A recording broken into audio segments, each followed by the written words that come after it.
happened to those steaks you were talking about? Oh, they're right here, Phil. Another few minutes, I'll have these coals just the way I want. You know, Jim, this barbecue of yours has given me an idea, a great idea. Philip gets ideas from the strangest things. So I've been told. Margaret. What were you saying, Phil? This is a whole new approach to the family angle of insurance protection. Modernization, that's the ticket. Well, I wouldn't say that this was the most modern barbecue in the world. That's what I mean. Why buy an old-fashioned policy? Why cook the way the caveman did when they've invented stoves? Follow me? Phil, you can't get the charcoal flavor in a stove. It's the... it's the smoke that makes the difference. Jim is testing it now for the proper consistency. It certainly looks thick enough. I don't know what's gotten into this fire. Should have been ready an hour ago. Well, stop poking at it. You've put it out twice now. Would you care for another blanket, Mr. Buckley? Oh, no, thank you. Right now, I'm interested in food. You might not believe this, Phil, but Bud and I built this barbecue with our own hands.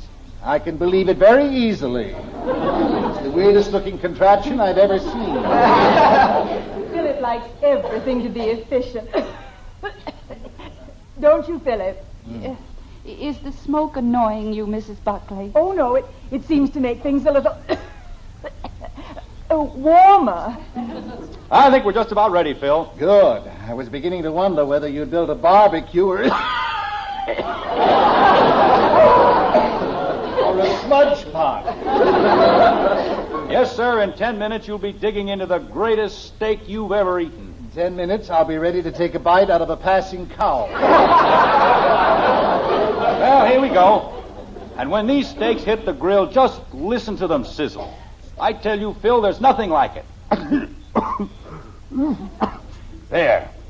Now they'll crackle and pop and sputter, fill the air with the most magnificent aroma. When?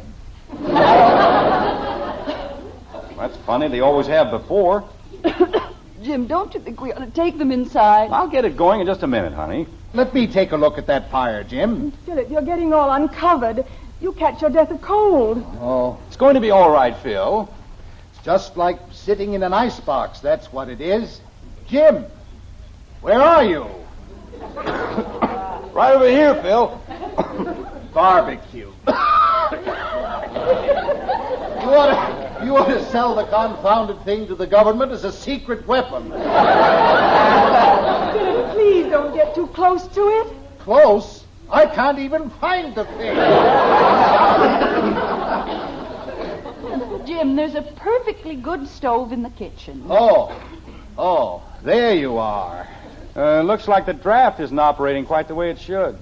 Maybe, if I poke the fire a little more... No, leave it alone. How do you expect it to get well if you keep picking at it? My, those children certainly seem to be having a nice time indoors. Jim. Just a minute, honey. I think I know what's wrong. You know, Phil, I think if we could just raise the fire a little... Would you like me to get under it and push? Well, no, but I was just... Ye gods, man, those steaks aren't even warm. Why don't you lower the grill? Well, you see, we had to build it in a hurry. It was a bird bath first. Margaret. We had some technical problems to overcome, and we had to take a few little shortcuts. So? Well, that's the only place the grill goes.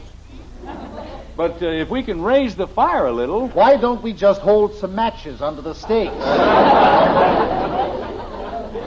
Jim, I think this has gone quite far enough. Honey, if you'll just give me a few more minutes... Are you going to take the steaks inside, or shall I? Why don't we all go inside? No, you'd better stay right here, Phil. All those kids running around, they'd trample all over you. Well, that would be quicker than dying of cold and starving. Put your blankets back on, Philip. Jim. I'll take the steaks inside. I'll have them cooked in 2 minutes. Well, please hurry, dear. And you stay right where you are and enjoy yourselves. The simple life. Ha!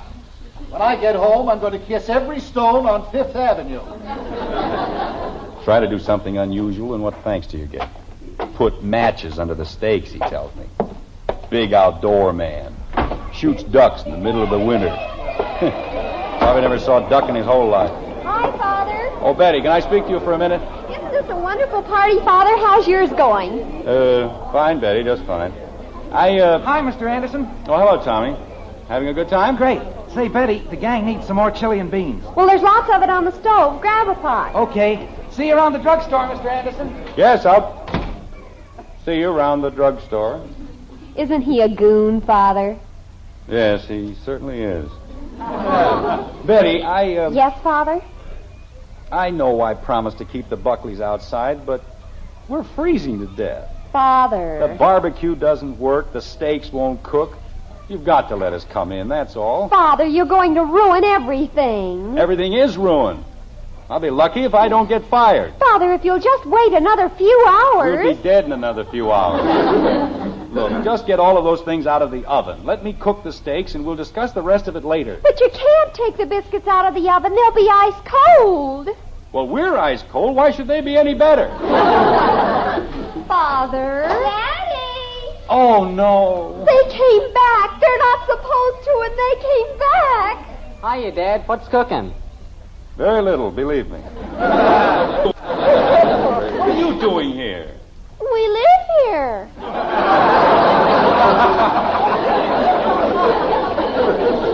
You weren't supposed to be home for 3 hours. What happened to the picnic? Mr. Hathaway said it was too cold for a picnic. What are you doing with the steaks? Father, if she goes anywhere near the living room and says anything about a football game... I hid the football, so stop worrying about it. Let me get at the stove. Why don't you use the barbecue, Dad? Why don't you take Kathy to the movies? Go ahead, Bud. You heard what he said. We haven't had our dinner yet. We can eat popcorn, Bud. Come on. I haven't had anything to eat since 1 o'clock. What happened to the picnic lunch? We ate that on the way over. Bye. Jim.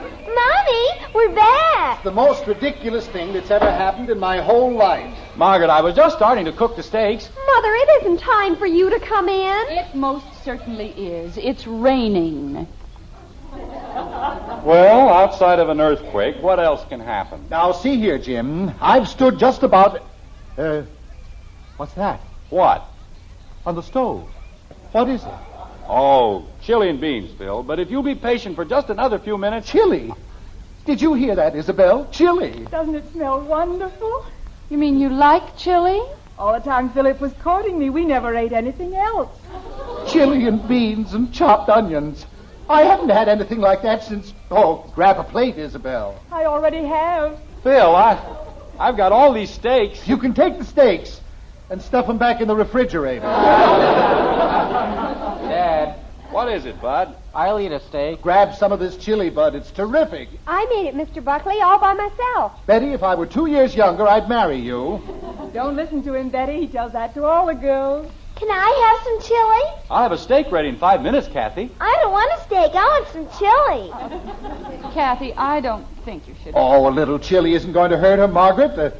You don't mind if I call you Margaret, do you? Why, no.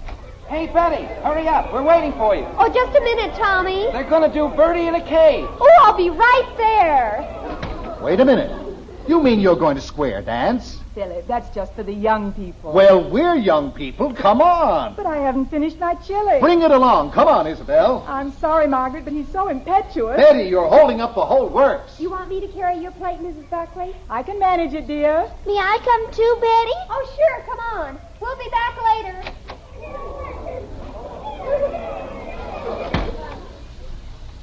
Well, Dad, there's a great thing. $9.60 for steak. And they want chili. Dad, So help me, Margaret, this is the last time I try to do anything. For anybody. Dad, What do you want, Bud? I'll eat a steak. Thank you very much. I mean, if it'll help you out any.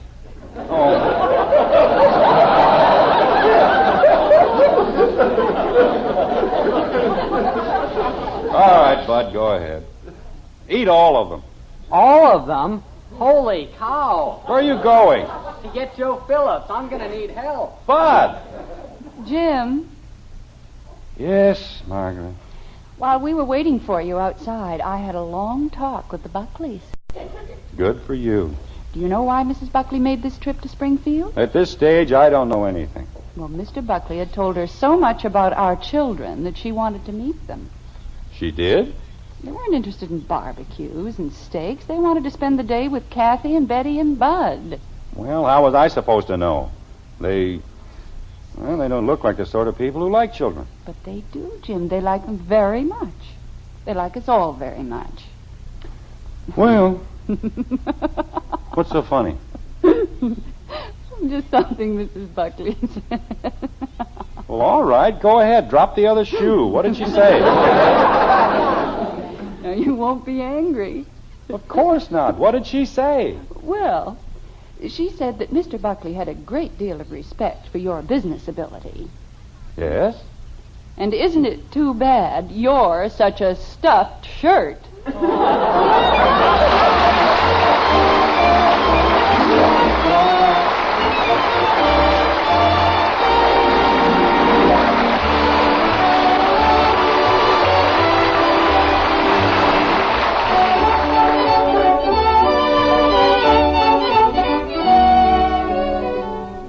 We're mighty happy about the coffee news these days.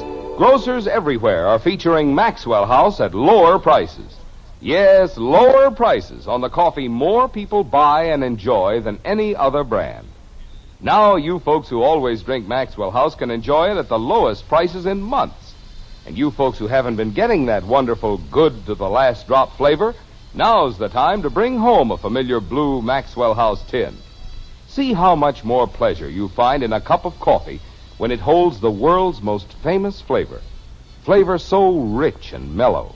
Flavor you can count on, because we'll never compromise on the quality of a single pound. For wonderfully good coffee, for today's coffee buy, look for Maxwell House, featured in stores everywhere these days at the lowest prices in months. You can be sure it's always good to the last drop.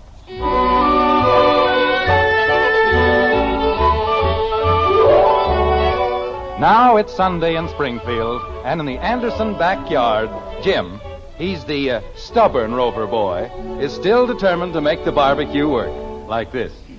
There, you see? Nothing wrong with it now, is there? No, dear. Weren't the Buckleys fun, Mother? Boy, could he square dance. How do you suppose he learned a new thing like square dancing? Look at those hamburgers cooked, Margaret. I ask you, isn't that beautiful? Yes, dear, just beautiful. I can't figure out what got into the darn thing yesterday. Well, it's like a new baby, I guess. Invite a bunch of people over to see it, and what happens? Probably cries for the first time in his whole life. Know what I mean? Yes, I know what you mean. Now you take last night. Smoked like a chimney. And probably won't smoke again as long as we have it. Bud. I've got the plate, Mom. Just one of those things. Won't happen again in a million years. Go ahead, Bud. Where are you taking the hamburgers? Into the kitchen where they belong.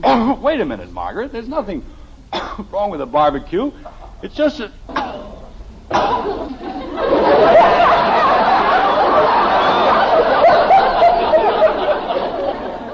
What was that, dear? I said... Never mind.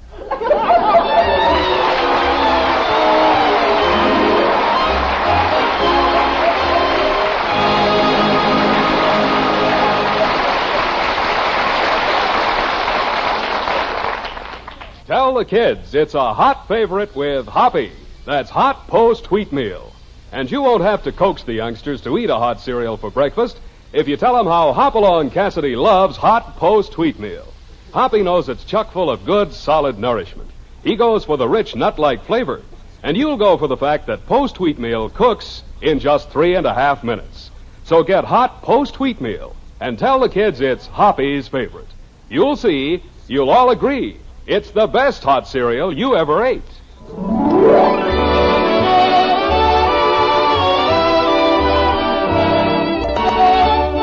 Join us again next week when we'll be back with Father Knows Best, starring Robert Young as Jim Anderson, with Roy Bargy and the Maxwell House Orchestra, and yours truly, Bill Foreman. So until next Thursday, good night and good luck from the makers of Maxwell House, America's favorite brand of coffee. always good to the last drop. Father Knows Best was transcribed in Hollywood and written by Ed James. Now stay tuned in for Dragnet, which follows immediately over most of these stations.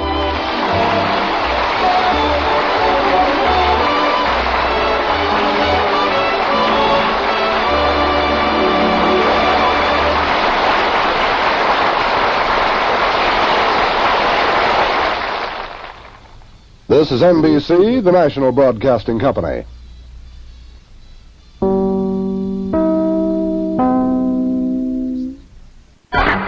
Everybody's talking Tempo, the new filter cigarette.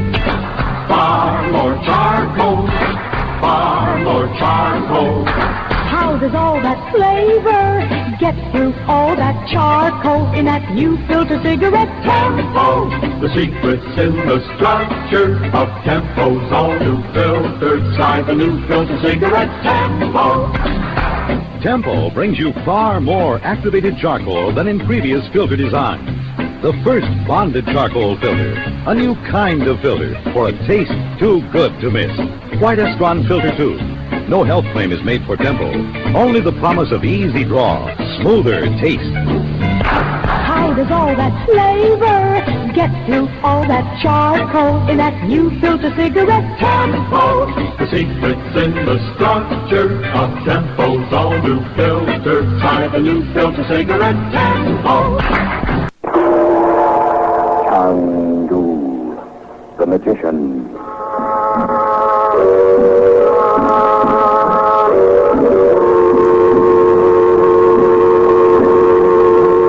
Good evening, ladies and gentlemen. We present for your enjoyment Chang-Du, the magician. And before our drama begins, we would like to suggest that probably you will like White King better than any other soap you have ever used. If you have a washing machine, listen. Get some White King from your grocer. Put some in your washer. Not so much, mind you, as the soap you've been using. Put in your clothes. Put in the water, but not so hot as the water you thought you had to have to get things clean. Then turn on the power. Run your wash through, and just see with your own eyes what happens. We try to make this radio drama thrilling, but honestly, what a thrill you have when you see clothes washed with this different kind of soap. Save on your soap bill. Save on your gas bill. Save. You say, I love White King granulated soap.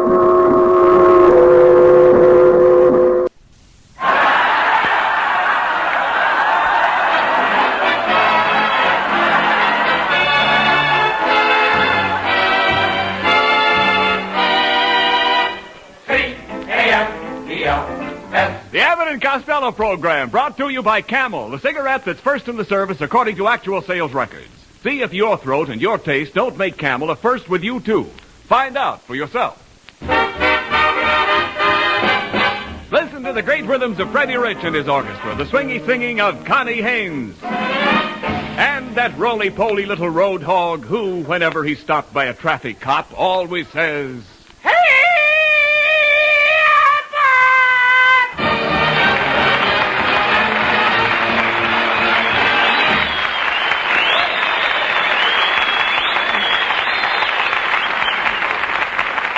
Hey, Costello, come here. Where have you been? Hey, wait a minute. And where did you get that suit? It looks like a naval officer's uniform. Oh, a naval officer's uniform. Uh-huh. I should hope to tell you, Abbott, I'm going to join the Merchant Marine. How do you like the fancy uniform? Get a load of gold braid on my cap, the gold braid on my sleeve.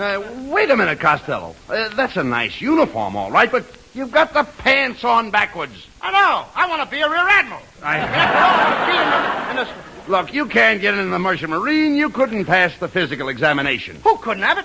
I walked in the recruiting office this afternoon. Everybody stood up, and the captain pointed at me and he said, "Boys, there's a whale of a man." The captain said you were a whale of a man? Well, he didn't use them same words. What did he say? He said, "Boys, get a load of that big hunk of blubber." You know, I can hardly wait till I get on my ship, Abbott. Sailing, sailing over the bounding New Jersey. Now, wait a minute, wait a minute. That's over the bounding Maine. I come from Patterson, New Jersey. Why should I give a plug to Maine? No, look.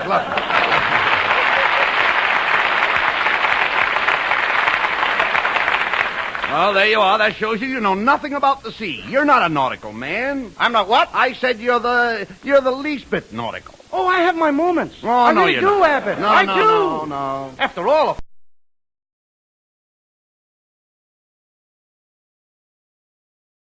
What are you talking about? What am I talking about? Yes. Well, last nighticle, I met a cuticle riding a bicycle. I bought her a popsicle, and just as she was going to give me a kissicle, a copsicle on a motorcycle blew his whissicle and gave me a slapsicle in a pussicle and sent me homesicle.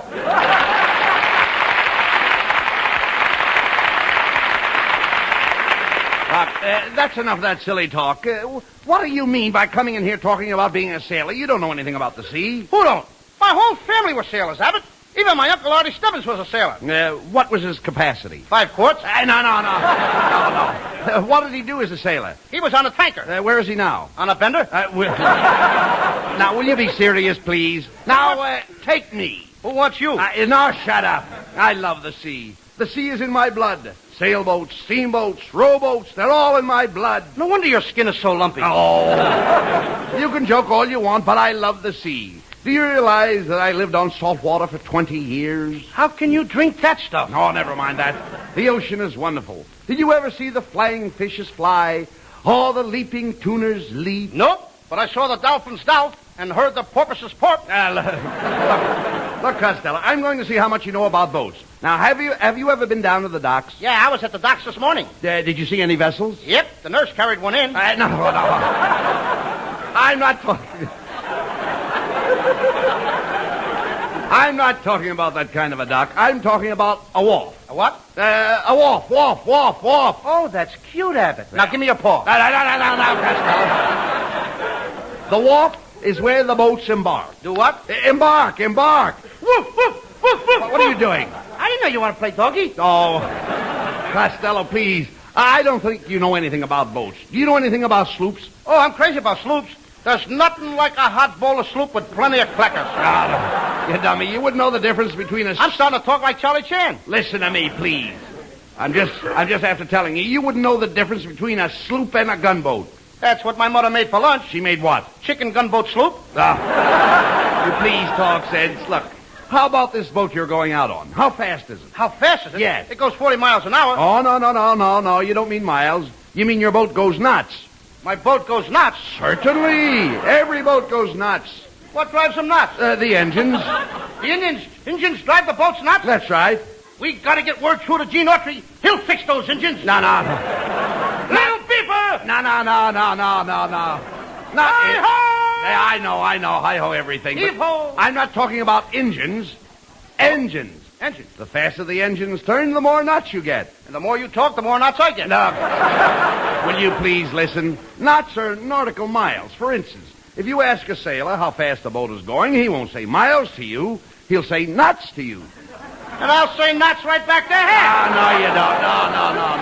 No. You're a fine sailor. Great guy to have on a boat in case of an emergency. Look, what would you do if you were on a boat and it started leaking in the middle of the night? I put a pan under it and go back to bed. No.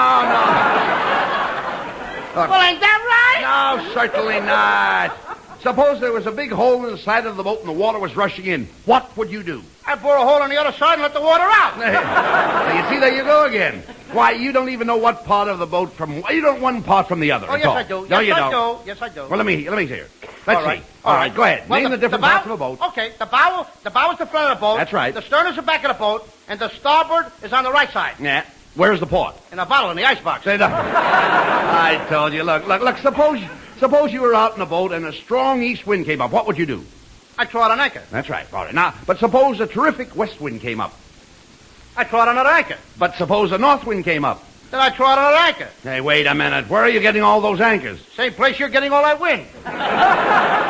Costello, you are without a doubt the most imbecilic moron I have ever met in my life. Thank you, Abbott. That's all and right. I wish you'd tell that to my Uncle Artie Stebbins. Why? He thinks I'm a jerk.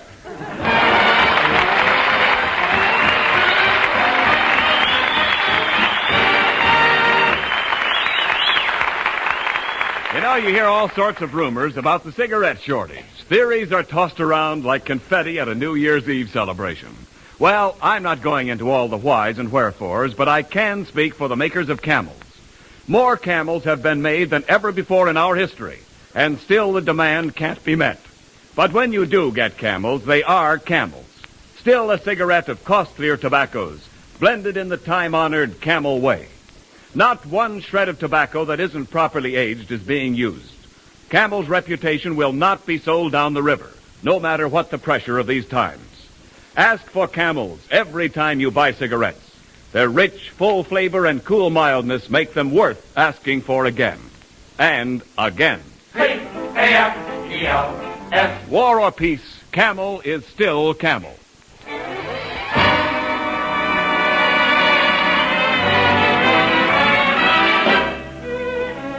Camel Cigarettes now presents Freddie Rich with a wonderful arrangement of Sweet Dreams, Sweetheart.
What? What's the idea of dragging me down here to the shipyards? Well, Costello, if you're going into the merchant marines, you've got to learn something about boats. Now, see right over there, tied up to that pier, you see 2 schooners and a skiff. Oh, this must be the place where my Uncle Artie Stebbins was last night. What do you mean? He had 2 schooners and he come home skiff. No. Will you cut that out, please? Hey, Abbott. What? Look. What? What's that funny-looking boat over there without any top on it? Oh, that's one they're just building. That's a hull of a ship. You're telling me. But what kind of a boat is it? Hey there, fat boy, step aside. We're about to christen a ship. All right, lady, break that bottle of champagne over the stern. Lady, what's the idea? He said hit the bow, not me. Oh, I'm so sorry. In all this fog, I couldn't tell one tub from another. Let me at the day. Get away from there, Costello. It's not her fault. She mistook you for a ship. I hope I didn't hurt you. Oh, no, you didn't. You just cracked my boilers and my engine room is flooded. I should have let girls around shipyards, Abbott, I'm telling you. Oh, I have a perfect right to be here. It looks like a blood transfusion. All right, never mind that now. I said that, didn't I? Perfect right to be here. In fact, they named this boat after me because I have such graceful lines. My friends tell me I look just like a streamlined ship. Well, don't look now, kid, but your cargo has shifted. Hey, wait a minute. What are you 2 guys hanging around here for? My friend Costello here wants to be a sailor. Oh, he does, huh? Yes. Well, come on, fat boy. Grab that duffel bag and follow me. Okay. Oh, put me down, you fool.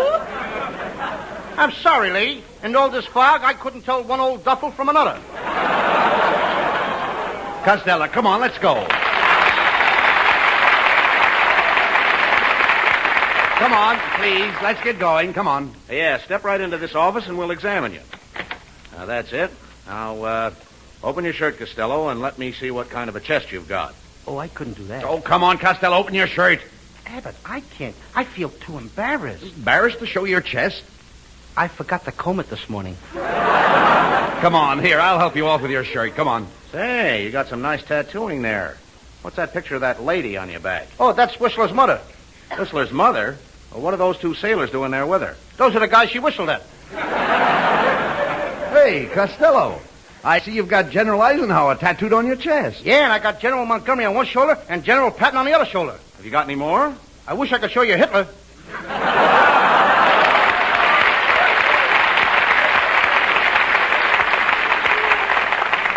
Why not? I don't want to take my shoes off. I might catch cold. Well, Costello, you seem to be all right physically. Now, just step in the next room and see the officer in charge of personnel. On the poop deck, I'm a dandy. Hey, look, Costello, it's Kitzel. Can you imagine? Well, for goodness sake. What can I do for you, boys? I'm in charge of the CBs. CBs? Yeah, could be. Now, just a second, Costello. What are you doing with your hand? I'm saluting you. That's a very funny salute. Can I help it if my nose itches? Costello, behave yourself. Kitzel, could you use a man like Costello on one of your ships? Oh, yes, indeed. You know, I've got a ship leaving tomorrow for the Underwear Island. The Underwear Island?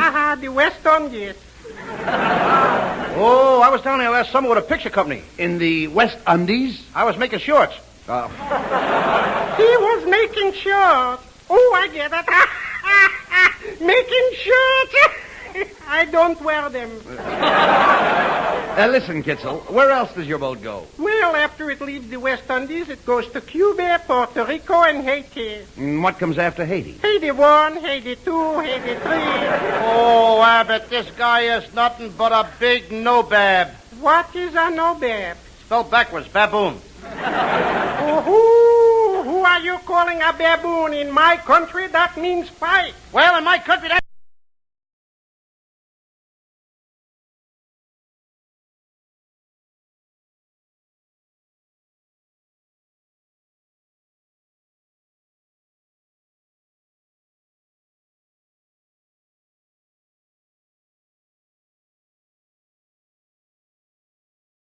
Earl. What's your middle name got to do with it? Earl and water don't mix. Costello, don't be such a coward. Why don't you admit that you can't swim? Who can't swim? Every night I go swimming after dinner. You mean you swim on a full stomach? No, I swim on my back. Last night I was out swimming in the ocean. I saw a school of whales swimming 8 feet above the water. Now, just a second. How could a school of whales swim 8 feet above the water? This was a high school. For goodness sake, a high school. Well, we're going to see how much you know about swimming. I challenge you to a swimming race right now. There you are, Costello. Kitzel is calling you bluff. Yeah. All right, Kitzel. Tell you what I'll do. Do you see that little red light way out in the water? Yes. Well, we'll swim out to that red light and back. And the guy who makes it in the fastest time wins. Okie dokie, I'll go for you. Go ahead. Well, there he goes, Costello. He's swimming straight for the red light. You'd better be ready to try it when Kitzel gets back. Kitzel ain't coming back. Isn't coming back? What do you mean? That red light is on the back end of a boat going to China.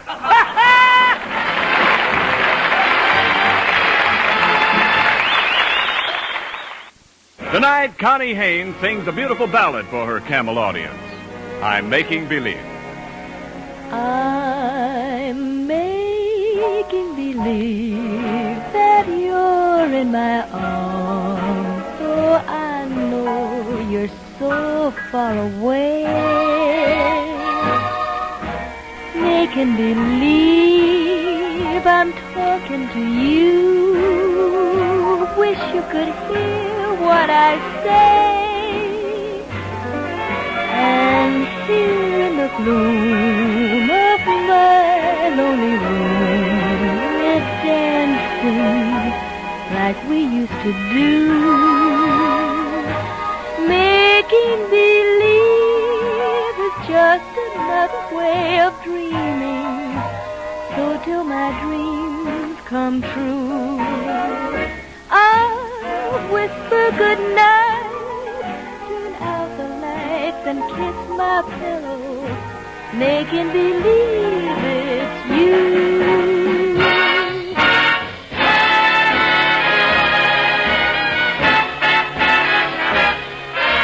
Making believe that you're in my arms. I know you're so far away. Making believe I'm talking to you.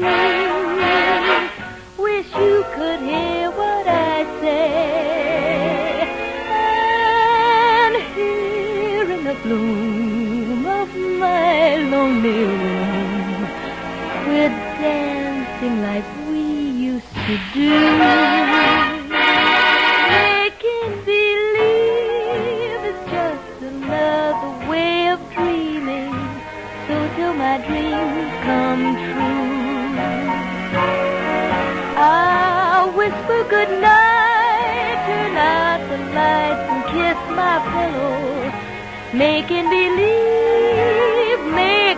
believe it's you. Nobody else but you.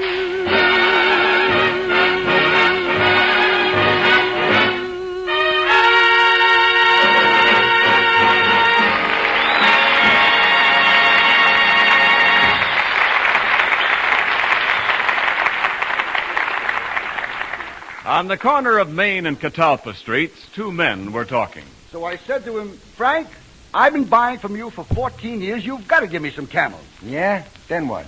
Stoop down under that counter, I said. Come around here and see for yourself, he said to me. No camels? No camels. Yeah, same with me, too. So I've been smoking this brand and that. Huh. Remember how those guys on the radio used to say, compare camels with other cigarettes? Huh. Now when you gotta compare, whether you want to or not, you really begin to catch on to what great cigarettes those Camels are. Yeah, mild, but boy, what a flavor. You knew you were having a smoke of Camel. But I keep on buying Camel, asking for them every time I buy cigarettes. Get them, too, sometimes. And do you know I was talking to a Yes, friend folks, of mine keep on asking for Camels. Costlier tobaccos really aged and still blended in the traditional Camel way. This is one brand that will not be sold down the river. C-A-M-E-L-S. Camels, war or peace, Camel is still Camel.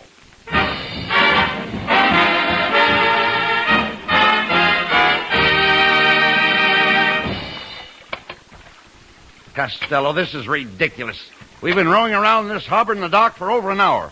And they've chased you off every ship. Nobody wants to hire you as a sailor. And besides, I'm very hungry. Oh, here's a bottle of milk. Catch yourself a fish. What kind of a fish could I catch with a bottle of milk? Catfish. No.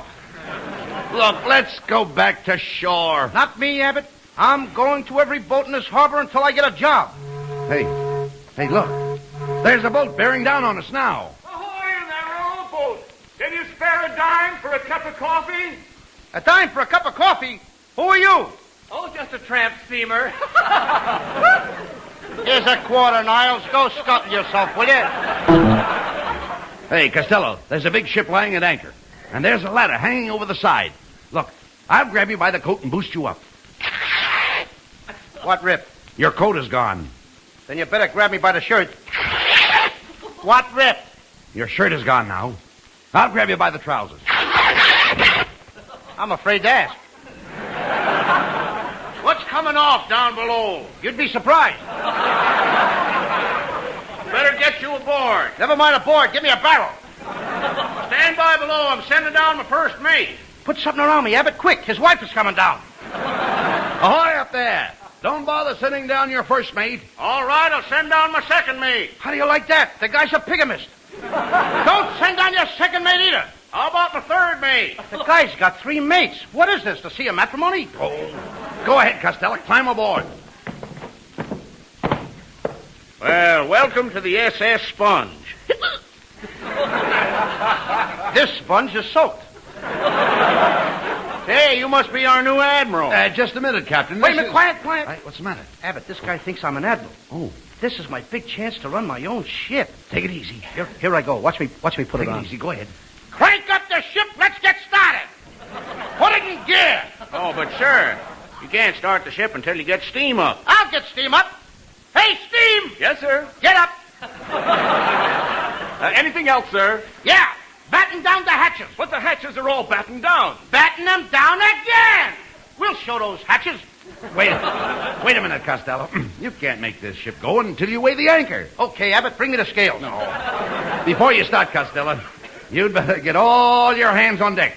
Get what? Your hands. Where are your hands? In my pocket, you dope. Costello, what about the weather? Did you get the weather forecast? The what? The weather forecast. How do you find the weather? I opened the window and there it was. No.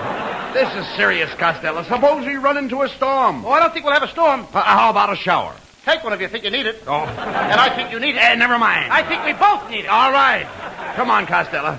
Let's go up on the captain's bridge. On his what? That thing over there is the captain's bridge. For goodness sakes, how does he get that big thing in his mouth?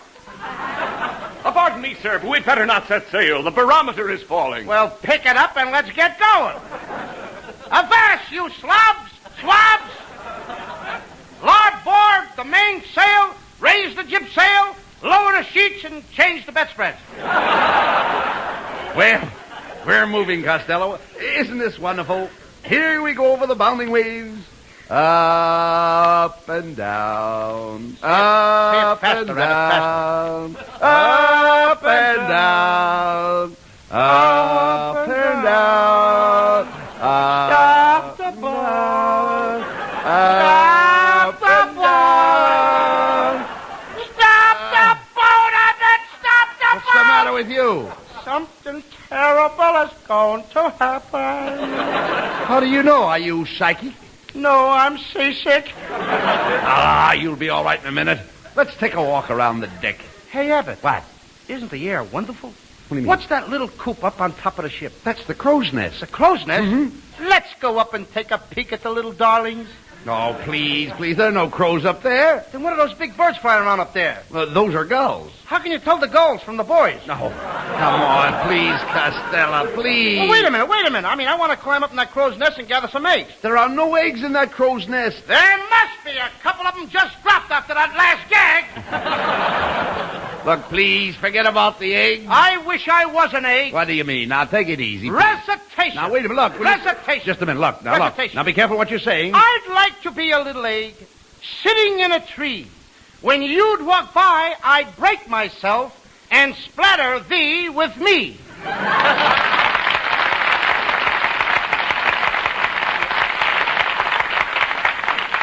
Some yolk. Yes, plenty. Costello, please, cut that kind of stuff out. Well, I think I'll go below and get something to eat. Where do I eat? Well, you can mess with the captain's wife. Not me. I ain't messing with nobody's wife. Oh, pardon me, sir. We'll have to turn back. We're going to run into a squall. A squall? What's an Indian's wife doing out here in the ocean? Costello, look. There's something looming up ahead of us in the fog. Shadow. Hey, do you see it? Something looming up ahead of us in the fog. Yeah. He's trying to run into us. Yes. Hey, you! Don't you know the rules of the sea? Get out of the way. Do you want us to run into us? What do you mean, run into you? This is a lighthouse. Well, get it out of the way. You're on the wrong side of the street anyway. And dim your lights. You're blinding me. Costello, you'd better let me take that wheel before we're all killed. Don't you get worried, Abbott. Don't you worry. I can steer this boat. I know every rock along this coast. That must be a strange one. Hey. Costello. What? I think you struck a reef. A what? Reef. You were barking much better in the first spot. Hey, we're moving again. Look out, Costello. There's a little fishing boat dead ahead. Fresh clams at 25 cents a dozen. Fresh clams at 25 cents a dozen.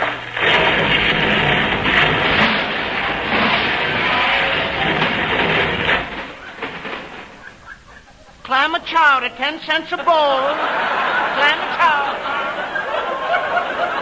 Hey, Abbott, give me some crackers. I'm in the sloop again.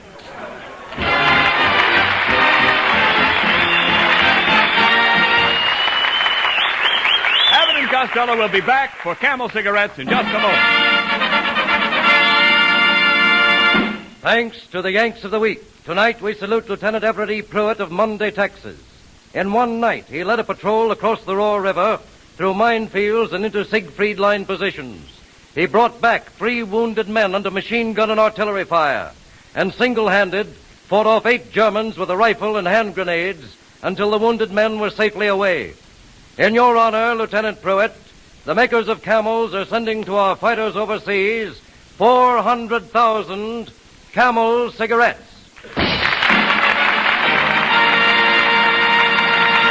Each of the 3 Camel radio shows honors a Yank of the Week by sending free 400,000 Camel cigarettes overseas, a total of more than 1 million Camels sent free each week. Camel broadcasts go out to the United States 3 times a week, are rebroadcast to practically every area in the world where our men are fighting, and in cooperation with the Good Neighbor policy also to Central and South America. Listen tomorrow to Jimmy Durante and Gary Moore, Monday to Bob Hawke in Thanks to the Yanks, and next Thursday to Abbott and Costello. And now here, Bud and Lou back with a final word. Say, Costello. Yeah. Did you know that your kid brother Sebastian was sitting in the control room all through the show tonight? Yeah? What's he doing in there? I'm going to find out. Hey, Sebastian. Come on out here. Hello, Uncle Bud. Hello, Louie. I came down here tonight to ask you guys to do me a favor. Well, what's on my mind? I mean, what's on your mind? Yeah, but if I'm going to play these double parts, I want more money. Come on, Sebastian, what do you want? Well, Uncle Bud, I'm thinking of starting a program of my own. And I got a couple of good guys to help me do it, Midgie Shields and Tommy Lamb. And we want to put on a nice program. Now, you know all the big shots in radio. You can help me. Well, we'd like to help you, Sebastian, but really, we don't know anybody. Don't give me that. I heard this program tonight. You must